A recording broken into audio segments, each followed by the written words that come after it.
Hey, what's up, guys? Welcome into a brand new episode of the RSL show. Alex Napolis. Sitting alongside me is Joshua Clark. Josh, man, how you doing? I'm pretty good, Alex. How are you? I'm tired, man. It's been an eventful couple of weeks, and I think the lack of sleep is finally catching up to me. You Yeah, know? finally getting you. Oh yeah. You're gonna need a whole day to just sleep away. I wish. But we might have that this weekend because RSL's on a bye. No RSL game this weekend, so we have to sit in this LA Galaxy loss for just a little bit longer. That's okay. I think with the Chicho situation, this is a good week to have a bye. Obviously, we're all aware of what happened to Arango and his crash with Martin Cáceres of the LA Galaxy and the 15 plus stitches that it took to fix Chicho Arango. And so it's a good week to have a bye in that sense because I don't think he'll be missing any time due to that. I think if we were playing Saturday, maybe. Yeah, I mean, he could still be in like a concussion protocol or maybe not quite healed up enough. Who knows? But it's just more relieving to know that we don't have to worry about it. Absolutely. And I don't know if you guys saw the pictures on Instagram, but Arango posted pictures of the post after or of himself after the game and after the stitches the next morning. And man, it looked like he'd been in a boxing match, not a soccer match. Yeah, it's pretty brutal. And the crazy part is like watching it live. It did look like they collided, but it didn't look like they were about to bust each other open like that. You know what I mean? Yeah, absolutely. And I thought the same thing kind of like rewatching the replay. I thought, that it was kind of weird how it happened, especially like even looking at the pictures afterwards because they were both turning away from each other. Mm-hmm. So it's just super weird circumstances of how it all went down. But it happened, and RSL falls 1-0 to the LA Galaxy. Weird. Weird. Didn't see that coming. Just getting all the haters mad, Alex. That's all. Josh did predict last show that the streak was going to end on Saturday, and sure enough, it happened. Listen, people say I'm just pessimistic all the time, which they would be correct. But just had a feeling this one was going to be it, Just a feeling. It is unfortunate in the sense that, this was far from RSL's best 11, right? Right. I think we're looking at a different game had a Brian Vera not been suspended. I think we're looking at a different game had a Justin Glad been healthy. I think we're looking at a different game had a Meccanelli not been sick Saturday. I think we're looking at a different game had Chicho Arango not been subbed out in the 21st minute because of that injury. Yep, I completely agree. I think, it is unfortunate that we did lose and drop those points at home, but it was an undeserving loss. Undeserving? Is that the word I'm looking for? Yeah. We definitely played the better game, right? We just didn't finish the chances we had, and they picked up a fairly easy goal, and, that's just soccer, man. Like, it's unfortunate, but, the streak's over. We can reset it now. I hope the guys use it for, motivation going forward. I don't think this is, the downfall of the season by any means. Looking at the starting 11, we get Zach McMath back in goal after a Gavin Beaver start at the midweek. Andrew Brody with Bodie Hidalgo, Brian Oviedo, and Alex Catranis as the back four. In the middle of the park, you have Nelson Palacio and Brian Ojeda, Andres Gomez, Matt Crooks, Diego Luna, and Chicho Arango starting up top. Obviously, the glaring holes is those center back positions. Yep. And, give Oviedo and Hidalgo credit. They had a pretty decent game, right? Could have been much worse. But it's not something we want to see often. And we've seen it twice this year, and that already feels like too much. And look, we talked a little bit about it, too, on the last show. With Hidalgo and Oviedo stepping in, it gives you worries. But I do think, for the most part, they held their own for a majority of that game. Yeah, 100%. We're just lucky that, LA didn't get more set piece opportunities because I think that's where they'd really fall short. I think the overall look and the overall message of this game, if you go back to the Montreal game a couple weeks ago, where you go to Montreal, you go to Canada, and you're held scoreless, what did Montreal do in that game to deny Real Salt Lake? You expect me to remember that game? That thing was a snooze, man. It Let was me a let snooze. me refresh your memory. Let me refresh your memory. They just sat back. They sat back in almost a. They sat back in two banks of four, and just absorbed all the pressure they Yeah, possibly and could. hope to counter. They SKC did the opposite. SKC did the opposite, but what Yes. did the Galaxy do on Saturday? I feel like you're trying to trap me here. No, they did the exact same thing Montreal Yeah, they did. did. They did. They sat back and they hoped for a counter.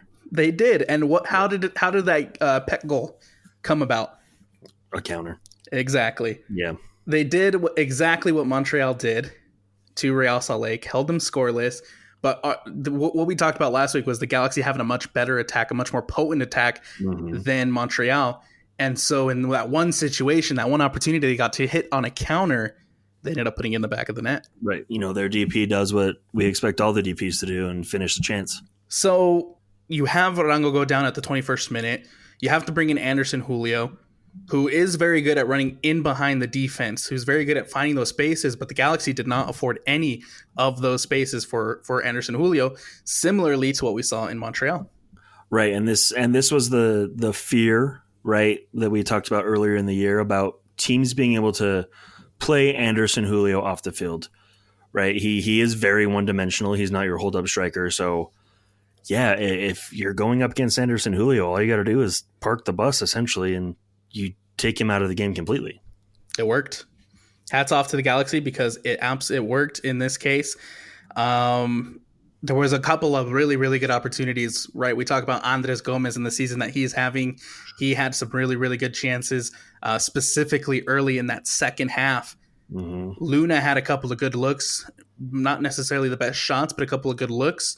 And yeah, the opportunities were there in this one. And I think that's what hurts the most is the fact that this was a depleted Real Salt Lake who had a lot of injuries coming in this one, had a lot of missing players, was probably not nowhere near the best starting 11, but the opportunities were there to take the win.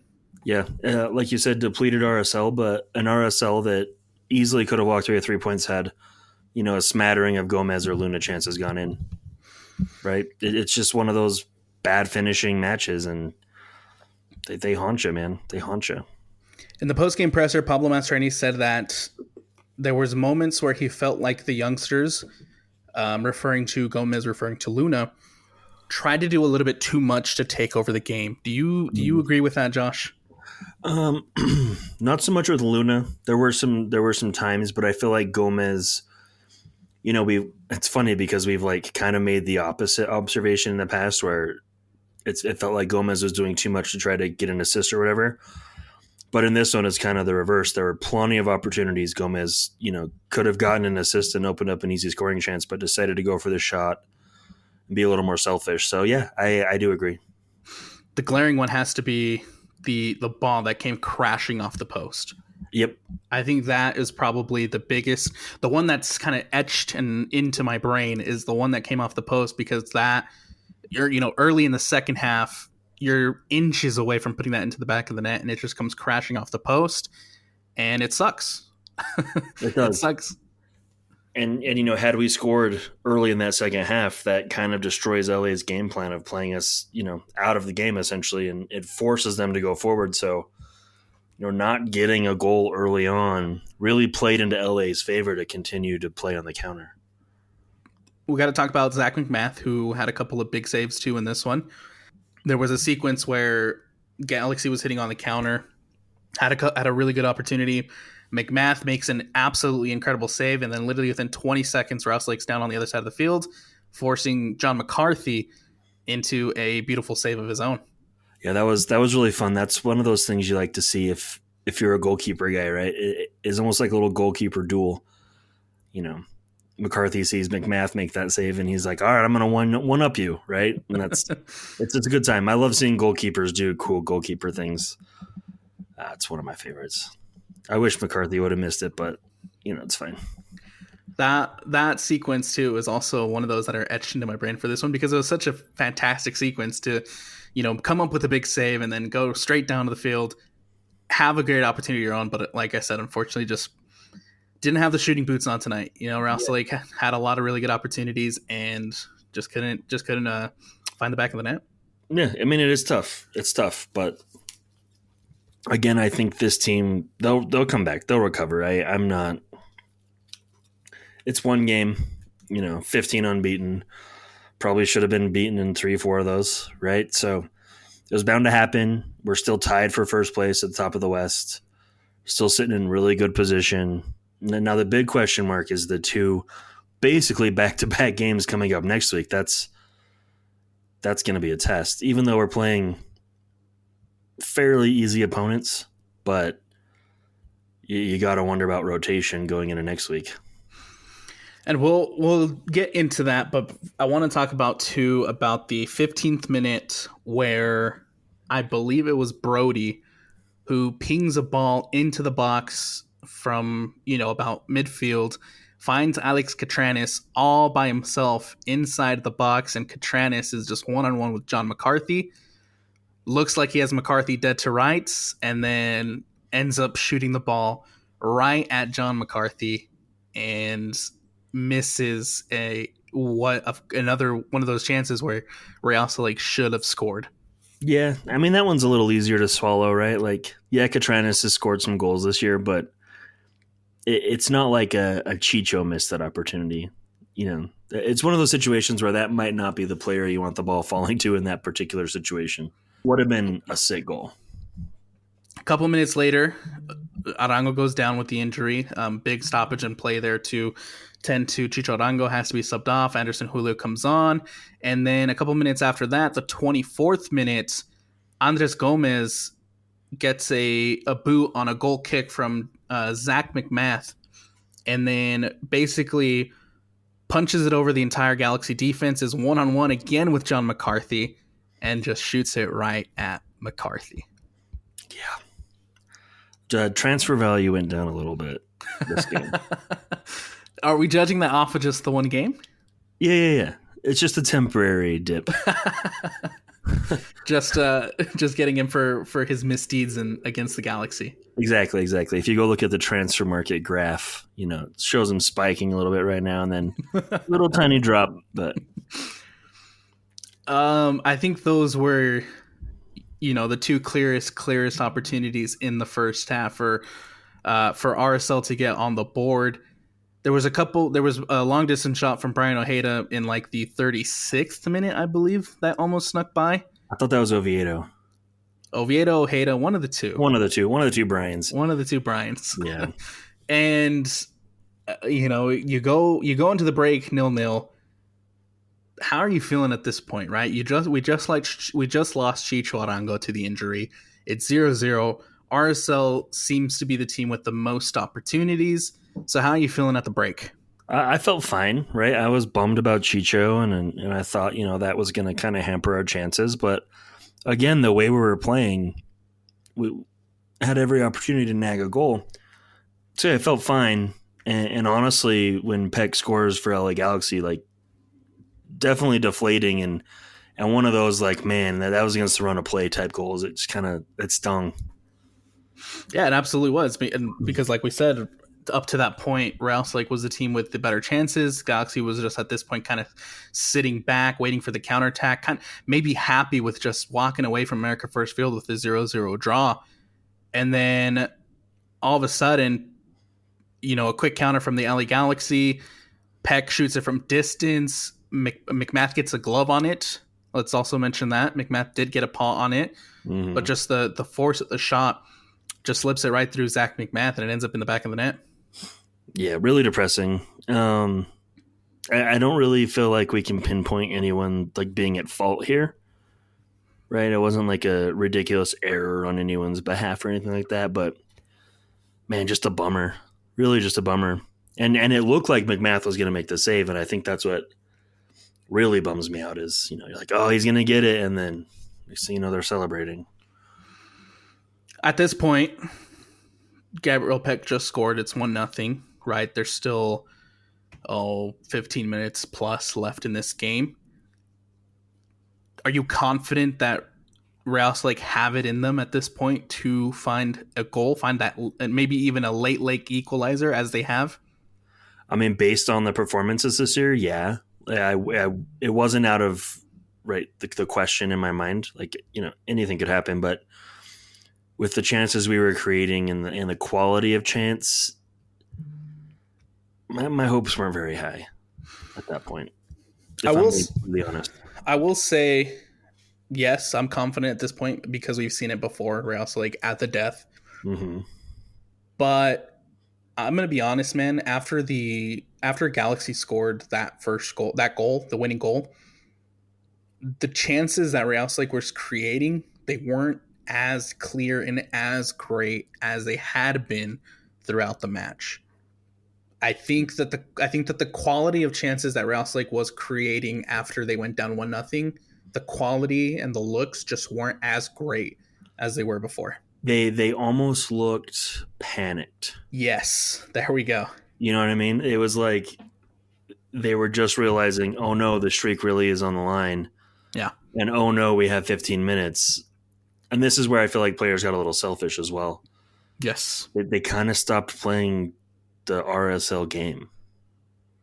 And that's where we go back to the comments that Pablo made Yep. post game, where some of the youngsters just try to put the team on their back, which I don't fault them. Right, you're down 1-0, you want to obviously get back into the game, but at the same time, it did look like panicky, frantic football, and the chances just weren't as good as they had been throughout the game.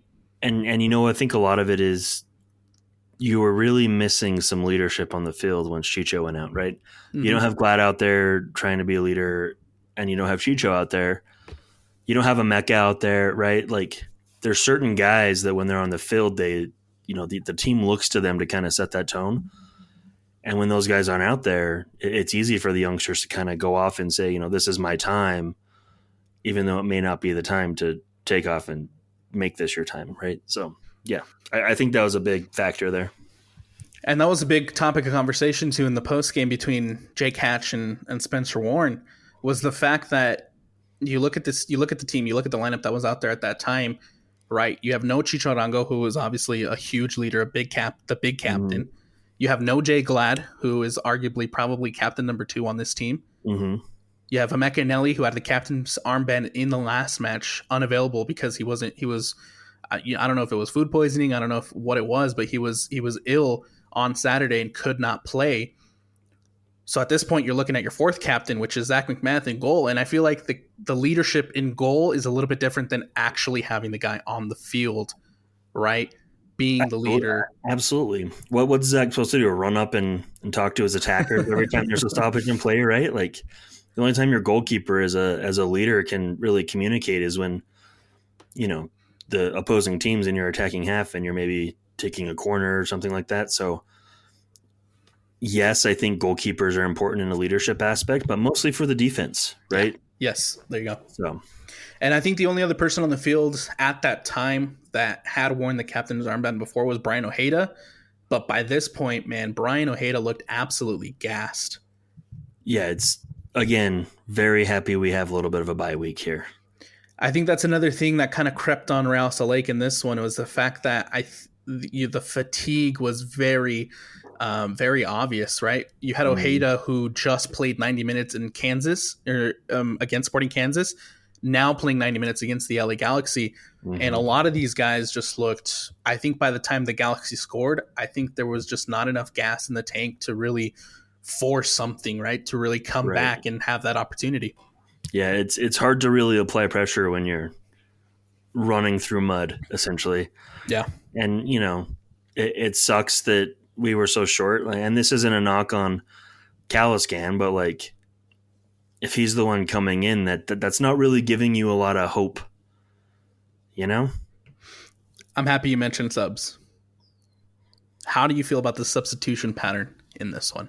Man, let me just take a look at it again, refresh here real quick before I sound like an idiot. Obviously, you have the forced move in Anderson Julio early in the game. Yeah, I have no issue with that one.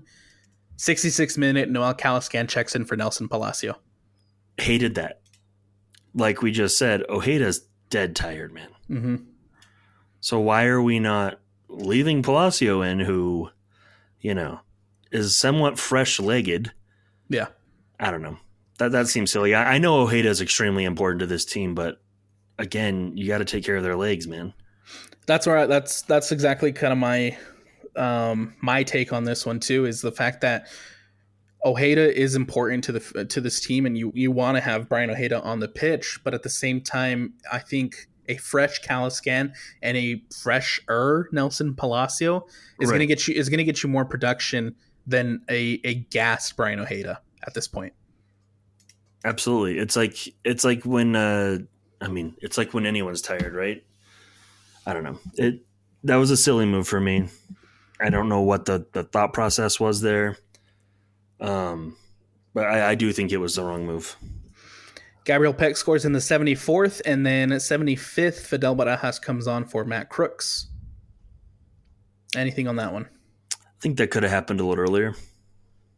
Right, get real dynamic going forward with Luna, Julio, Barajas, and Gomez.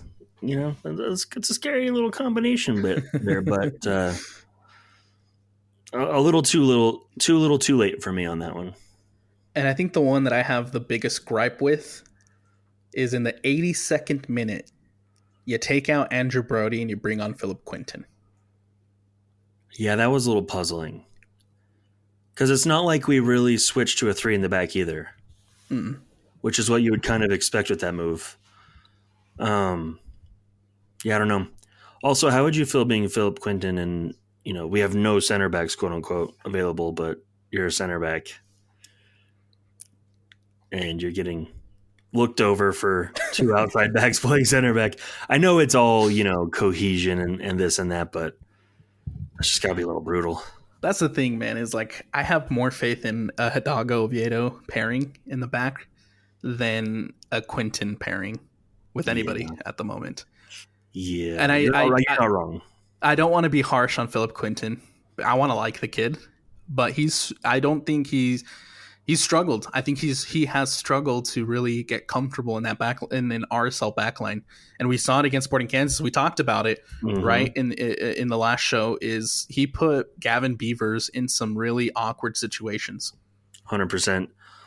But yeah, it does take time to mesh. And again, no hate. I think he was a kind of an oh shit signing in a Yeah. lot of Oh, ways. absolutely.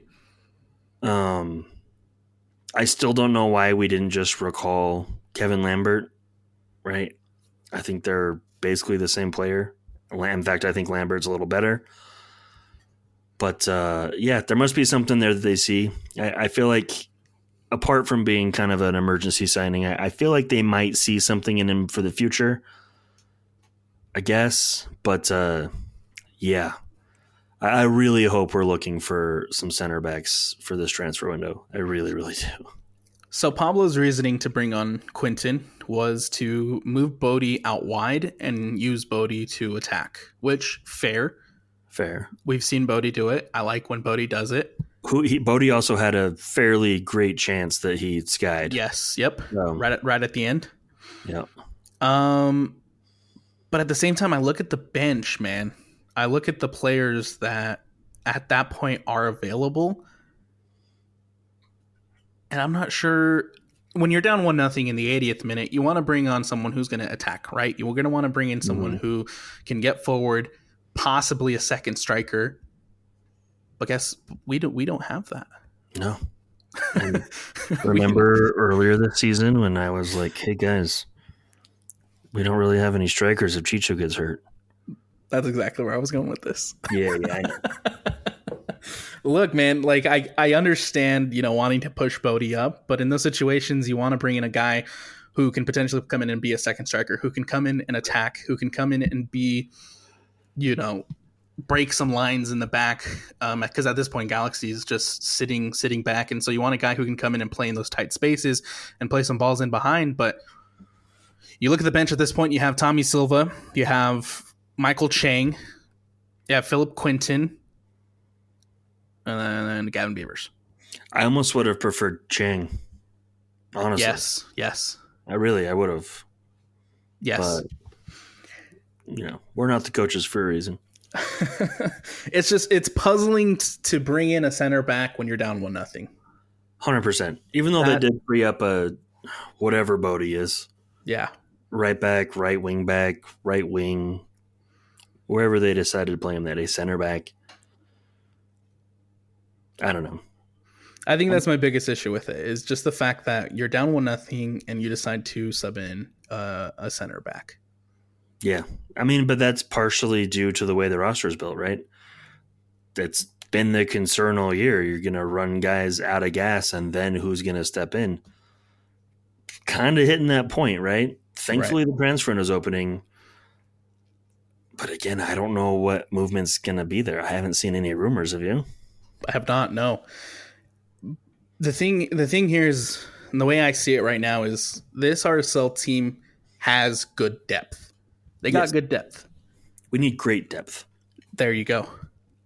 If you look at, and I don't want to compare us to LAFC, but I'm going to compare us to LAFC real quick. Well, I mean, you kind of have to, right? That's who we're competing against right now. Look at the 2022 LAFC team that won the MLS Cup. Who did they have on their bench? Chicho Arango, They had Chicho on their bench. They had Bale on their bench. Danny Buanga. They had all kinds of players on their. Literally, their bench could have been a very good team in Major League Soccer. Mm-hmm. They had elite depth, and I don't know if Rouse Lake will ever be able to get to that elite depth like LAFC, but you do need great depth if you want to compete for some silverware. Yeah, and we do have a lot of pretty damn good pieces on the bench, right? But we need a better attacking piece, right? Like secondary striker, like you were saying. And we need another center back. I've kind of cooled on my griping about the right back situation. Yeah. But I could still be very happy to see that addressed. But, man, a second striker for these situations where Chicho's hurt or even Julio at this point, right? Because right now, if you lose one striker, you're down to one guy. Mm-hmm. And, I know there's always, we got Matthew Bell, we got Elijah Paul. They're not even making it into the 18. They're not on the roster. Yeah, they're Monarchs guys. Yeah. So that's what you want to rely on, right? That's not going to win you MLS Cup. It's just not. So I want to ask you a question. Okay. We've heard it time and time again. We've been hearing it since the window closed back in April. Real Salt Lake have an open DP spot. Mm-hmm. Put your GM shoes on real quick. Where do you use that DP spot? Man, the easy answer is another striker, right? That's the easy answer. But do you go center back? Is there something out there to entice you to go center back? Or reverse Uno, you lose a couple guys in the transfer window. Now you really have to go after some other positions, right? So that's a hard question to answer right now without knowing what interest is in certain guys or what we're actually looking at. Yes. And But look, I'd go second striker right now. Or a guy that can play like second striker or on the wing, we've talked about it before in the fact that there is going to be interest in Gomez. There's going to be interest in Luna. Some of these guys, people are going to come after them. Mm-hmm. Let's say for the sake of this conversation, Gomez and Luna stay the entire season. Striker then. Secondary striker. I'm going to counter. Okay. And I'm going to say the DP spot that Real Salt Lake have open. Well, hold on. Are we only signing a DP or are we getting like some Tam Gam guys too? That's your choice. You're the GM. Oh, man. Because if I could have multiple, I'm probably getting a Tam or a Gam guy for secondary striker. But go ahead and continue. So I'm going to say for the DP spot, you bring in someone who can play the 10 and can really, really orchestrate for this team. Like a Javi. What we wanted. Like a Javi, like a Luciano Acosta. Mm-hmm. Someone in there who is a maestro. Someone who can orchestrate. Because if you think about the game against the Galaxy, where the Galaxy is just sitting back, Real Salt Lake have to attack in these small spaces because they're sitting in this 4-4-2 bank, bunkering down. You get a DP10 who can create like a Javi, like an Acosta, and you can play Julio into those spaces. Why not just play Luna there? So who are you going to put on the wing? We got to get another winger then. I'm okay with leaving Luna out wide. Me too. But and bringing in a 10 and have him kind of replicate and have, so that way that kind of answers the lack of attack that Rouselik had against the Galaxy. And you bring in someone who can really orchestrate the attack. Yeah, I'd be totally fine with that. But that leads me to another question for you. Do you think Crooks was brought in to actually play as a 10? Or do you think he was brought in for a different position? He's not necessarily your classical orchestrator, right? No. And I think that's what Rouselik is lacking at the moment. In these situations where Chicharango, you know, whether you decide to rest him, whether he has to come out because of an injury like in this game, Chicho creates a lot, but I don't necessarily want him creating. I want him scoring. I want him finishing. Yes. There you go. Yes. So you bring in someone at the DP10 spot who can create, and like I said, that solves a lot of your problems. It does. And then you use your Tam Gam, whatever you can, to bring in another Catranis at center back, and we're solid. Yeah, we really are. But like, you don't want to bring in a DP center back because you don't want to break up the Vera Glad pairing, but you need a good, solid third rotation guy.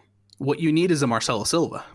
A younger Marcelo Silva. Exactly. Yes, because I think Marcelo's time is... That ship has sailed, in my opinion.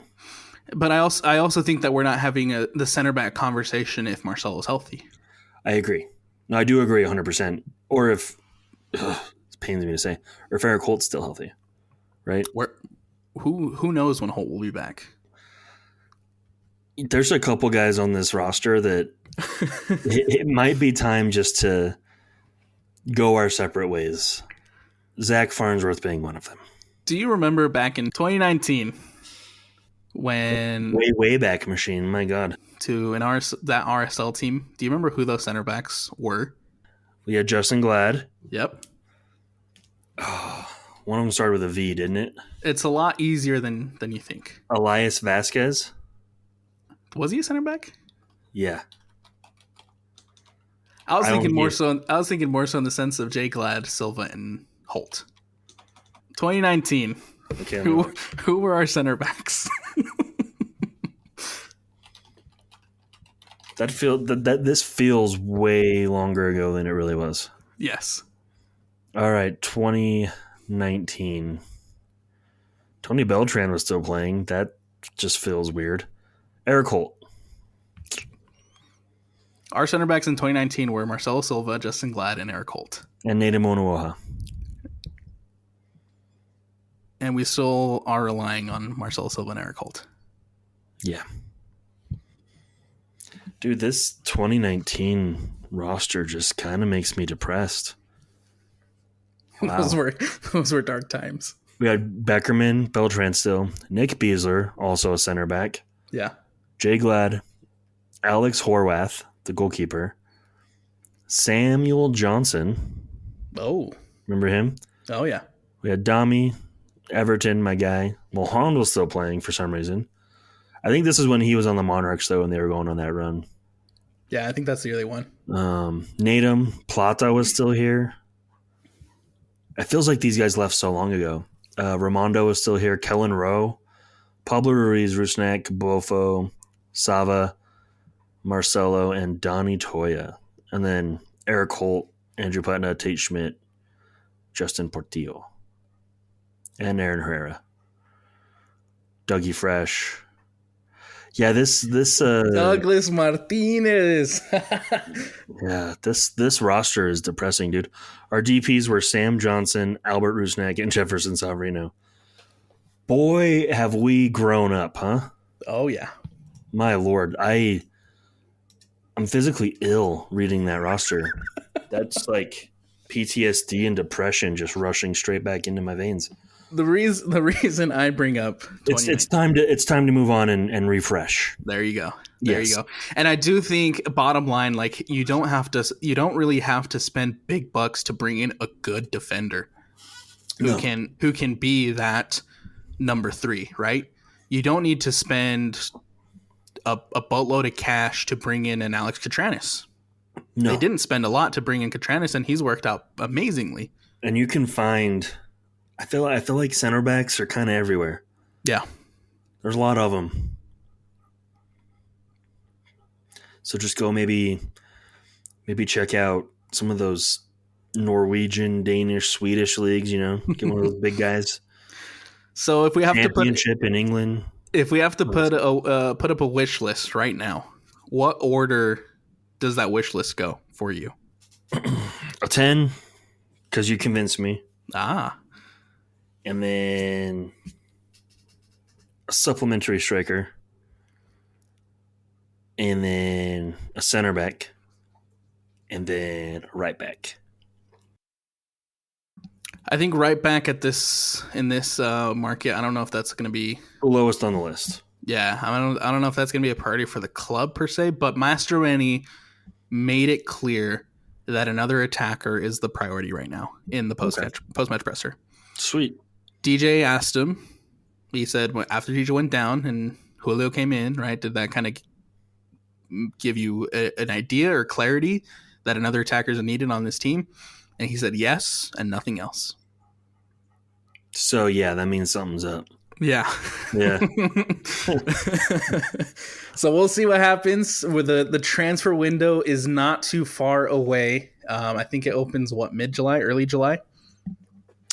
It's not the same as the European, right? No, I think it's 19th. Actually, now that I think about it, July 18th. Close. Man, that feels. I know it's not a long way off, but that feels a long way off. There's a lot of games in between there. Look, when you have a team playing as well as they are and performing as well as they are, you have to capitalize on the moment. Absolutely. You bring guys in, that are gonna make this team better and really give you the best opportunity to win. LAFC have Giroud coming in, right? Yeah. Like they're doing it. We got to do the same.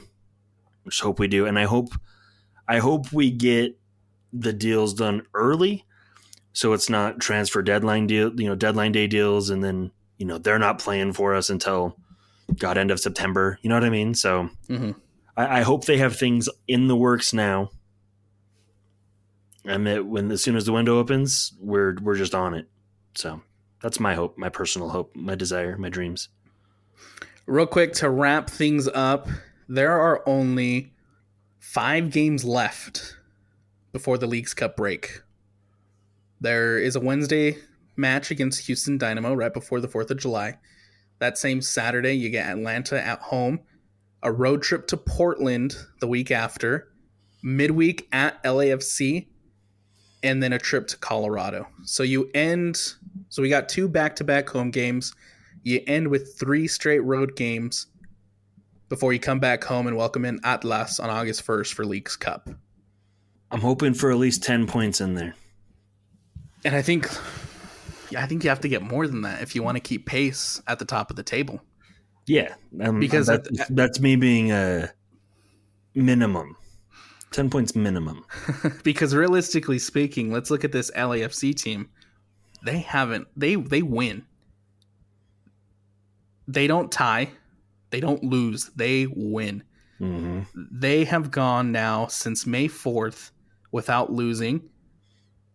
And in that span, they only have 1 tie.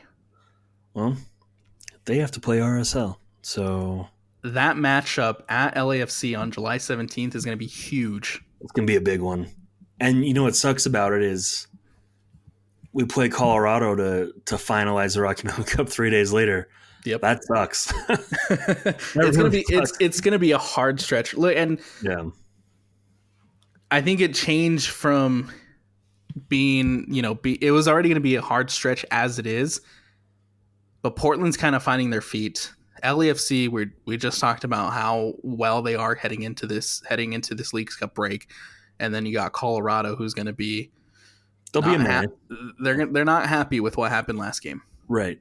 I think we'll take care of Houston. I think we can take care of Atlanta. I think we'll take care of Portland. The big question marks for me are those LAFC Colorado. I do think we'll beat Colorado, knocking on wood. Um, and this is all given that, Glad's back, everyone's back from injury, and we're back to our normal selves. But I do think we are better on the road, and I think, we could theoretically beat LAFC twice this year. We really could. Never been done before. No, but we could. If there's a year for me to say we could do it, it's this year. And by then, if Real Salt makes some signings, I don't think we'll be counting on those signings until Leagues Cup. Yeah, no. Because that one's the 17th and the window opens on the 18th. So for sure, yeah, that one we might get one for Colorado, but the signing's going to have to be pretty much wrapped up. They're going to have to be in market, kind of training on the side. You know what I mean? Yeah. And I think obviously those games are still a month away. The 17th is, well, I guess a little less than that now. But I'm just hoping this team can be healthy by then. I think they will be. I think the big question mark is Justin Glad. Yes. It's a very big, important question mark, but that's the big one. Looking at the table real quick, because of the loss, there's now a three-way tie at the top of the West. LAFC with 37 points, sitting at the top. Real Salt fall to second with 37, and the Galaxy in third with 37. After that, there's a little bit of a gap with fourth, Colorado with 31. And then from there, teams have just kind of fizzled out, right? Minnesota, who's in fifth, started off really hot. Now they've kind of fizzled, sitting in with 29 points. Portland climbing up the table a lot better than they look a lot better than what they did at the start of the season. They're now in sixth with 27. Houston, Austin, both kind of weird mid-table teams sitting in seventh and eighth at 27, and then Vancouver fizzling out, sitting in ninth and 25th. They fizzled hard. Oh yeah. I think we were all expecting that though. I think I expected them to fizzle, but maybe not this hard. No, this is like a big time fizzle. Vancouver's on a rough stretch. They've had a rough stretch for a little bit, but yeah, that's the Western Conference table. Looking at the supporter shield, since that's kind of something Real Salt is in now for the first time in who knows how long. Miami sitting at the top with 41 points. They had a bye week. Cincinnati sitting now with 39. LAFC in third with 37. And Real Salt in fourth with 37. We're still right there, man. Right within reach. I think Inter Miami, obviously they have a nice little cushion between Real Salt, but Cincinnati is not far off. No. I think the supporter shield will go to an Eastern Conference team again. Which is fine. Honestly, like as cool as it would for us to win the supporter shield, stuff like that, I'm gonna be super pumped if we finish in third place. You know what I mean? Like I'm not gonna complain. With a first place West. Sure. First place West. Let's throw that out there. We're way past the midway point now. We're getting down to this business end. And it's crazy to think that we're in July, late June, talking about the business end of the season, because that's how close things are in the Western Conference. You got three teams tied at the top of the table with no points separating them. I feel like the West is always just a meat grinder, man. No matter the year, everyone's just beating up on each other. But it makes it kind of fun, right? This is where the whole parody thing comes in. Just kind of got to love it. You got to embrace it. It is entertainment after all. Josh, man, any last thing you want to cover before we wrap it up? Just question. Do you know they haven't announced the full all-star roster yet, have they? Not yet. I thought they would have by now, but they haven't. I was hoping you had seen it and I just missed it. Okay. That's all I got. Nothing yet. If you have, obviously Real Salt are not playing this weekend. If you have a moment, if you have time, if you're just hanging out on a Saturday, hanging out, nothing to do, go watch some Copa America. Go watch some Euros. Enjoy the world's game, man. Absolutely. The both tournaments right now are absolutely insane, specifically the Euros. How about Andy's boy just getting beat by Georgia today? So good. I loved all the memes online where people are talking about how Portugal is nothing compared to the SEC because of the Georgia football team. But It's absolutely ridiculous. there's no RSL. Go watch Euros. Go watch Copa America. They're amazing. It's fun. It's a crazy football. It's fun, exciting football. And if you're looking for something to do on Saturday night, go hit up a Royals game. Cheap tickets, fun environment for you and the family. Go watch the Utah Royals. Go support. Go watch soccer this weekend. Go smell some flowers. Do what you got to do. Touch grass. Touch some grass. And that's going to do it for us here on the RSL show on the KSL Sports Network. We're going to take a break next week, but we'll be back after RSL takes on the Houston Dynamo on July 3rd.